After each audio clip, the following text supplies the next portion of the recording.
Hi friends, good morning. Welcome back my YouTube channel. ಎಲ್ಲರೂ ಹೇಗಿದ್ದೀರಾ?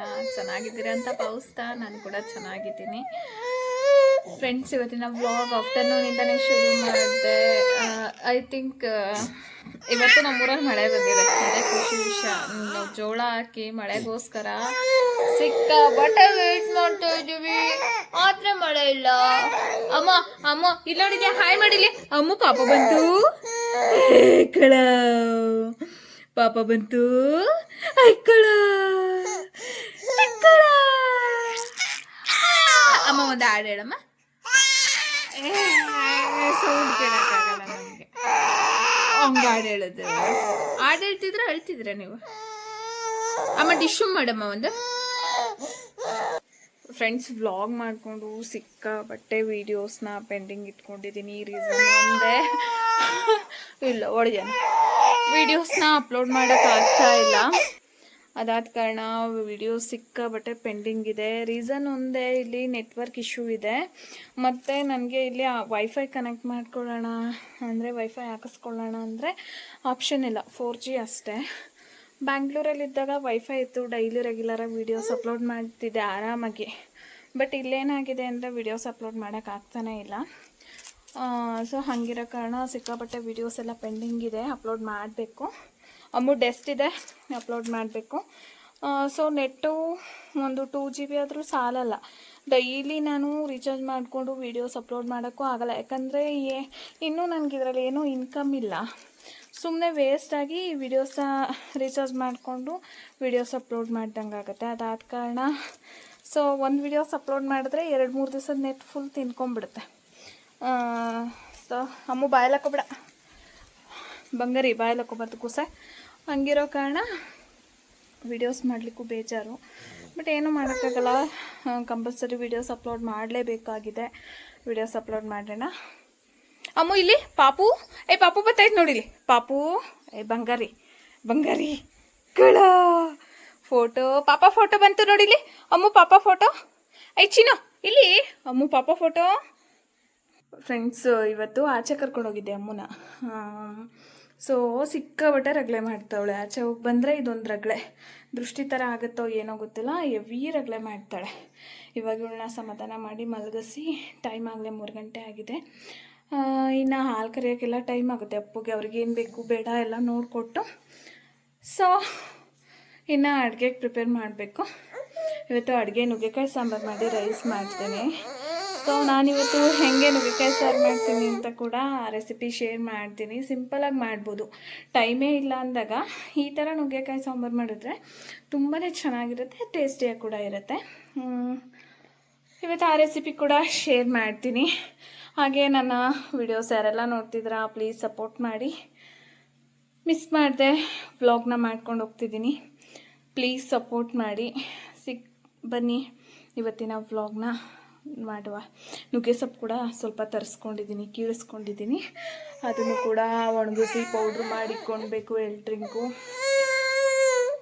ಅಮ್ಮ ಫ್ರೆಂಡ್ಸ್, ನನಗೆ ವೀಡಿಯೋಸ್ ಮಾಡೋಕ್ಕೆ ಬಿಡಲ್ಲ ನಮ್ಮಮ್ಮ. ಇದೇ ಥರ ರಗಳೆ ಮಾಡೋದು.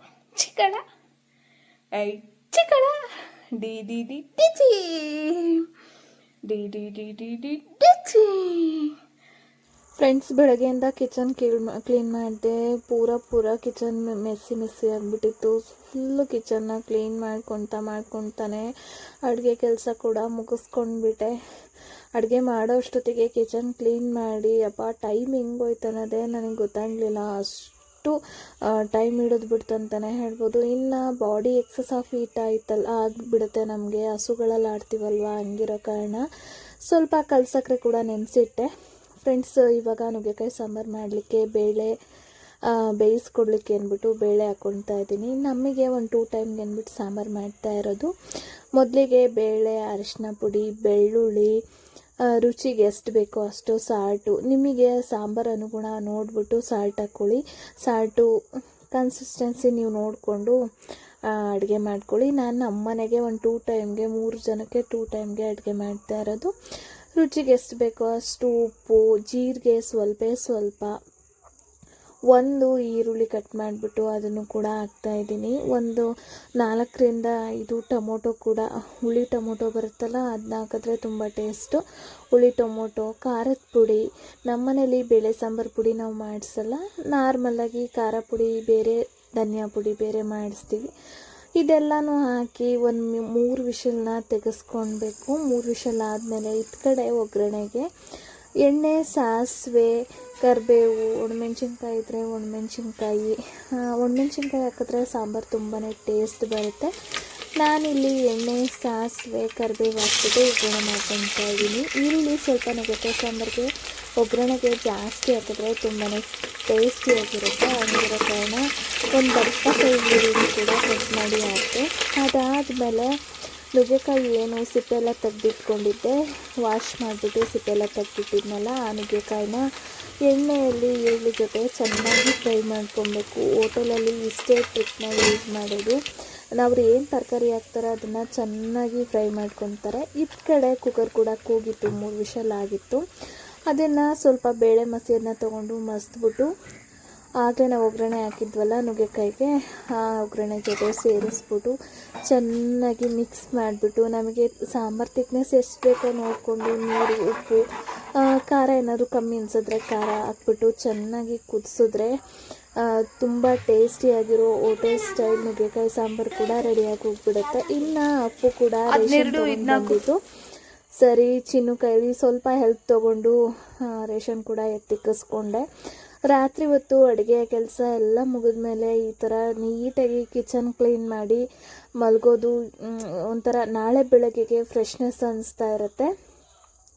ನುಗ್ಗೆಕಾಯಿ ಸಾಂಬಾರು ಜೊತೆ ರೈಸ್ ಕೂಡ ಆಯಿತು. ರೈಸ್ಗೆ ಇವತ್ತು ಏನು ಮಾಡಲಿಲ್ಲ, ಸ್ನ್ಯಾಕ್ಸಿಗೆ ಸೈಡ್ ಡಿಶ್ಗೆ ಅಂದ್ಬಿಟ್ಟು ಸರಿ ಅಂದ್ಬಿಟ್ಟು ಊಟ ಕೂಡ ಮುಗಿಸಿ ಎಲ್ಲ ಕೆಲಸ ಮುಗಿಸಿ ಮಲ್ಕೊಂಡ್ವಿ. ಇನ್ನು ನೆಕ್ಸ್ಟ್ ಡೇ ಬೆಳಗ್ಗೆ ನನ್ನ ರೊಟೀನ್ 5:15ಗೆಲ್ಲ ಶುರುವಾಗೋಯಿತು. ಬೇಗನೆ ಎದ್ದೆ, 4 ಗಂಟೆಗೆ. ಪಾಪು ಕೈ ಬಿಡ್ದಿರೆ ಆಚೆ ಬರೋಷ್ಟೊತ್ತಿಗೆ 6 ಗಂಟೆ ಹತ್ತತ್ರನೇ ಆಗೋಗ್ಬಿಟ್ಟಿತ್ತು. ಏನೂ ಮಾಡೋಕ್ಕಾಗಲ್ಲ. ಇನ್ನೊಂದೇನಾಗುತ್ತೆ, ನಾವು ಬೆಳಗ್ಗೆ ಬೇಗ ಎದ್ದಿದ್ದ ದಿವಸನೇ ಕರೆಂಟ್ ಇಲ್ದಂಗೆ ಆಗಿಬಿಡುತ್ತೆ. ಯಾವಾಗ ಲೇಟಾಗಿ ಎದ್ದೇಳ್ತೀವಿ ಟೈಮ್ ಆಗೋಗ್ಬಿಟ್ಟಿರುತ್ತೆ, ಹತ್ರ ಅಂಥ ದಿವಸನೇ ಕರೆಂಟ್ ತೆಗೆದುಬಿಡ್ತಾನೆ. ಸೊ ಅದೇನೋ ಹಿಂಗೆ ಆಗ್ತಾಯಿದೆ ರೆಗ್ಯುಲರಾಗಿ, ಬುಸಾಡೋಕ್ಕೆ ಆಗಲ್ಲ, ಹಂಗೆ ಹಾಲು ಕರ್ಕೊಳ್ಳೋದು, ಹತ್ರವಾಗಿ ಹಾಲು ಕರ್ಕೊಳ್ಳೋದು, ಈ ಥರ ಎಲ್ಲ ಆಗಿಬಿಡುತ್ತೆ. ಒಂದೊಂದು ದಿವಸ ಒಂದೊಂದು ಥರ. ಹಳ್ಳಿಯಲ್ಲಿ ಯಾವುದೇ ಕಾರಣಕ್ಕೂ ಒಂದೇ ಥರ ಅಂತೂ ಜೀವನ ನಡೆಯಲ್ಲ. ಅದಾದಮೇಲೆ ನಾವು ಪಾಪು ಕೈಯಲ್ಲಿ ಸುಮ್ಮನೆ ಇರೋಕ್ಕೆ ಬಿಡಲ್ಲ. ಚಿನ್ನೋಗೆ ಸಣ್ಣ ಪುಟ್ಟ ಹೆಲ್ಪ್ನ ಅವನ ಕೈಯಲ್ಲಿ ಮಾಡಿಸ್ಕೊತಾ ಇರ್ತೀವಿ. ಹಾಲು ಕ್ಯಾನ್ಗೆ ತೊಳೆಯೋದಾಗಿರ್ಬೋದು, ಅವನಿಗೆ ಬಂದಂಗೆ ತೊಳಿಲಿ, ನೆಕ್ಸ್ಟ್ ನಾವು ತೊಳ್ಕೊಂಡ್ರಾಯ್ತು. ಮತ್ತು ಹಸುಗೆ ಸ್ವಲ್ಪ ಹುಲ್ಲು ಎತ್ತಾಕೋದಾಗಿರ್ಬೋದು, ಈ ಥರ ಚಿಕ್ಕ ಪುಟ್ಟ ಕೆಲಸ ಮಾಡಿಸ್ಬೇಕು. ಮಕ್ಕಳನ್ನ ತೀರಾ ಸುಖವಾಗಿ ಬೆಳೆಸೋಕೆ ಹೋಗ್ಬಾರ್ದು. ಒಂದು ಸಣ್ಣ ಪುಟ್ಟ ಹೆಲ್ಪ್ ಮಾಡಿಸ್ಕೊತಾನೆ ಇರಬೇಕು. ಯಾಕಂದರೆ ಅವಕ್ಕೆ ಕಷ್ಟ ಏನಂದರೆ ಏನು, ಸುಖ ಅಂದರೆ ಏನು ಅನ್ನೋದು ಗೊತ್ತಾಗಬೇಕು. ಸೊ ನಮಗೇನು ಅದು ಕೆಲಸ ಮಾಡೋಕ್ಕಾಗಲ್ಲ ಅಂತ ಅಲ್ಲ, ಸೊ ಕಲಿಸ್ಬೇಕು. ಕಷ್ಟ ಬಂದ್ರೂ ಎಲ್ಲ ಜಯಿಸ್ಬೇಕು, ಸುಖ ಬಂದರೂ ಜಯಿಸ್ಬೇಕು ಅನ್ನೋದು ಒಂದೇ ಒಂದು ಕಾರಣಕ್ಕೆ ಎಲ್ಲ ಕೆಲಸನೂ ಮಾಡಿಸ್ತೀವಿ. ಆದಷ್ಟು ಅವನು ಅರ್ಧಂಬರ್ಧ ಮಾಡಿದ್ರು ಪರವಾಗಿಲ್ಲ. ಅದಾದಮೇಲೆ ಕೋಳಿ ಕೂಡ ಮುಚ್ಚಿಸ್ತಾ ಇದ್ದ, ಮೊಟ್ಟೆ ಸಿಗುತ್ತೆ ಅಂದ್ಬಿಟ್ಟು 10 ಗಂಟೆ ಕೋಳಿ ಬಂದಿತ್ತು, ಮುಚ್ಚಿಸ್ತಾ ಇದ್ದ. ಪಾಪುಗೆ ಸ್ಕೂಲ್ ರಜೆ ಕೂಡ ಇತ್ತು, ಹಾಗಾಗಿ ಮನೆ ಹತ್ರ ಇದ್ದ. ಫ್ರೆಂಡ್ಸ್ ಇದಾಗಿತ್ತು ನನ್ನ ವ್ಲಾಗ್ಸ್. ಯಾರೆಲ್ಲ ನನ್ನ ವ್ಲಾಗ್ನ ನೋಡ್ತೀರಾ, ಮಿಸ್ ಮಾಡದೆ ಲೈಕ್, ಶೇರ್, ಕಮೆಂಟ್, ಫಾಲೋ ಎಲ್ಲ ಮಾಡಿ. ಸಿಗ್ತೀನಿ ನಾಳೆ ಹೊಸ ವಿಡಿಯೋದೊಂದಿಗೆ.